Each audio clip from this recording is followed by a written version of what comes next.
பொண்ணு தாயி இன்றைக்கி உங்களுக்கு நவராத்திரியில் செய்ய போகிற சுண்டல் வகைகளெல்லாம் செஞ்சு காட்ட போகிறேன்.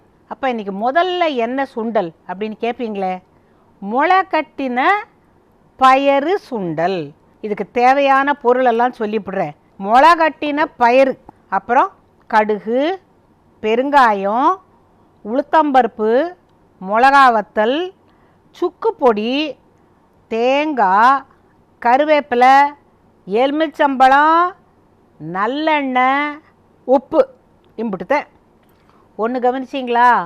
ஆத்தாடி, பருப்பு சாப்பிட்டா உடம்புல வாயு சேர்ந்துக்கும் இல்லை, இங்கிட்டு பிடிக்கும் அங்கிட்டு பிடிக்கும்லாம் சொல்லுவாங்கல்ல, அதுக்கு தான் பெருங்காயம், சுக்கு பொடி, இந்த ரெண்டையும் ஒரு சிட்டிகை போட்டுவிட்டோம்னா அந்த வாயு நம்மளை பாதிக்காது. சரி, இப்போ செஞ்சு காட்டிடுவோமா?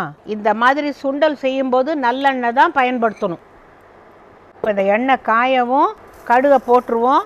இப்போ இதில் உளுத்தம்பருப்பு, பெருங்காயம் செவந்துருச்சு, உளுத்தம்பருப்பும் செவந்துருச்சு. மிளகாயை ரெண்டாக வகுந்துட்டு உள்ளே இருக்கிற விதையெல்லாம் எடுத்துட்டு நீங்களும் செஞ்சு பார்க்கலாம்ல. இப்போ உளுத்தம்பருப்பு செவந்துருச்சு. தா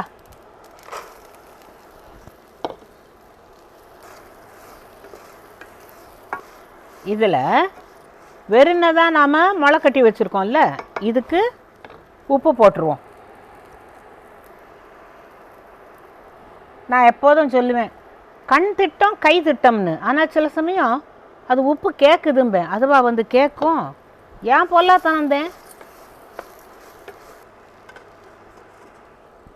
அப்படி கொஞ்ச நேரம் இருந்தால் வெந்துடும். ரொம்ப வேகக்கூடாது இது. ஏன்னா அந்த முளை கட்டின சத்து இருக்கணும் இல்லை. முளை கட்டிட்டு அப்புறம் போட்டு வதக்குன்னு வதக்கக்கூடாது. போதும். எனக்கெல்லாம் அந்த நரிச்சுன்னு இருந்தால் தான் பிடிக்கும். அப்புறம் இதுதான் சுக்கு பொடி. இப்போ இந்த சுக்கு பொடியை போட்டுவிட்டோம்னா பெருங்காயமும் சுக்குமா சேர்ந்துச்சுன்னா நமக்கு வாயுவே வராது. இப்போ அடுப்பை அமுத்திப்பிட்டு இதில் ஒரு எலுமிச்சம்பழத்தை எடுத்து விதையெல்லாம் எடுத்துட்டு அடுப்பை அமுத்திப்பிட்டு தான் எலுமிச்சம்பழத்தை புளியணும். இல்லைன்னா என்ன ஆகும் தெரியுமா? கசந்து போயிடும். அப்படி உங்களுக்கு காரம் இன்னும் கொஞ்சம் வேணும்னா தனியாக இலுப்பச்சட்டியில் இந்த மிளகா வத்தலில் நல்லா 4 கிள்ளி போட்டு நீங்கள் சாப்பிட்டுக்கலாம். அப்புறம் அதுக்கு மேலே என்ன செய்யணும்?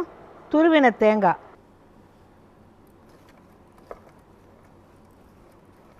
ஆக மொத்தம் இந்த சுண்டல் ரெடி. இப்போ எங்கள் வீட்டு கொலு எது? இதுதான். இந்தாப்பா, மாப்பிள்ளையும் பொண்ணுமா நல்லா சாப்பிட்டுக்கிடுங்க. இனிமே இது உங்களுக்கு.